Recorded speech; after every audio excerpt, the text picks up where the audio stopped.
안녕하세요. 한의학 박사 위영만 원장입니다. 이번 시간에는 본태성 진전은 근긴장 이상성 진전과 어떻게 다른지에 대해서 말씀드리도록 하겠습니다. 본태성 진전은 떨림 증상 외에 근긴장 이상, 손의 실조증, 파킨슨증과 같은 다른 신경계 증상이 없는 것을 말합니다. 이에 비해 근긴장 이상성 진전은 근긴장 이상으로 인해 팔이나 목 부위의 근육이 비정상적으로 꼬이는 것과 함께 떨림 증상이 나타나는 것을 말합니다. 근긴장 이상성 진전은 초기 증상의 경우에는 근긴장 이상의 증상이 아주 쉽게 발견되지 않기 때문에 간혹 본태성 진전으로 잘못 진단되는 경우가 많습니다.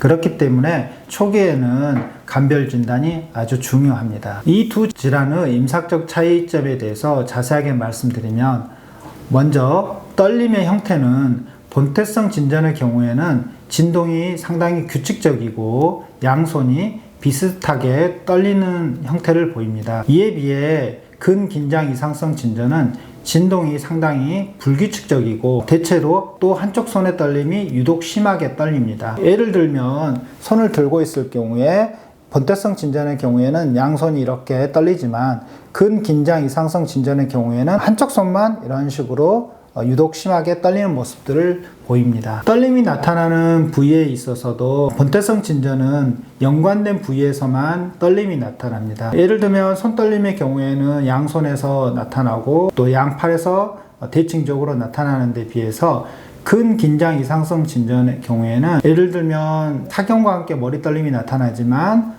또는 손이나 다리에서도 떨림이 나타날 수 있습니다. 자세의 변화에 의해서 본태성 진전은 떨림의 차이가 거의 없습니다. 예를 들면 자세성 떨림을 유발했을 때 본태성 진전의 경우에는 이런 식으로 떨림이 있을 때 팔을 외회전 시켰을 때도 떨림이 비슷하게 나타납니다. 이런 식으로 돌렸을 때도 비슷하게 나타나는 데 비해서 떨림의 차이가 없는 데 비해서 근긴장 이상성 진전의 경우에는 예를 들면 팔을 들고 있을 때 떨림이 없다가도 외회전 시켰을 때 떨림이 심해지거나 또는 계속 변화를 줬을 때 떨림이 심해지거나 또는 감소하는 모습들을 보입니다. 이를 통해서 근육의 자세의 변화를 주면 떨림이 심해지는 것들을 확인할 수가 있습니다. 본태성 진전의 경우에는 팔을 떨림이 있을 때 이런 식으로 한쪽 손을 떨리는 팔 위에 대고 있어도 떨림이 변화가 없습니다.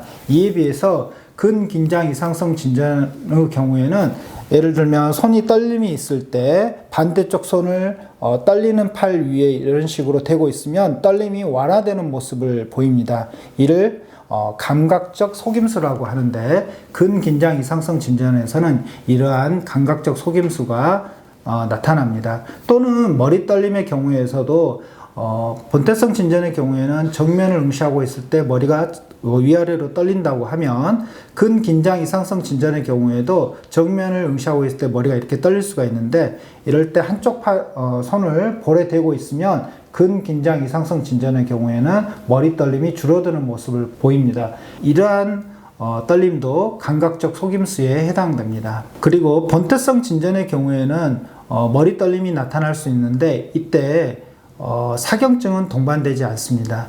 이에 비해 근긴장 이상성 진전은 처음에는 머리 떨림만 나타나는데 점점 심해지면서 떨림과 함께 고개가 한쪽으로 이런 식으로 틀어지는 사경 증상을 동반하게 됩니다. 이러한 특징적인 증상들은 근긴장 이상성 진전에서 나타나기 때문에 이러한 특징적인 증상을 확인하면 본태성 진전과 근긴장 이상성 진전을 자세하게 감별할 수 있습니다. 이번 시간에는 본태성 진전과 근긴장 이상성 진전의 감별점에 대해서 말씀드렸습니다. 감사합니다.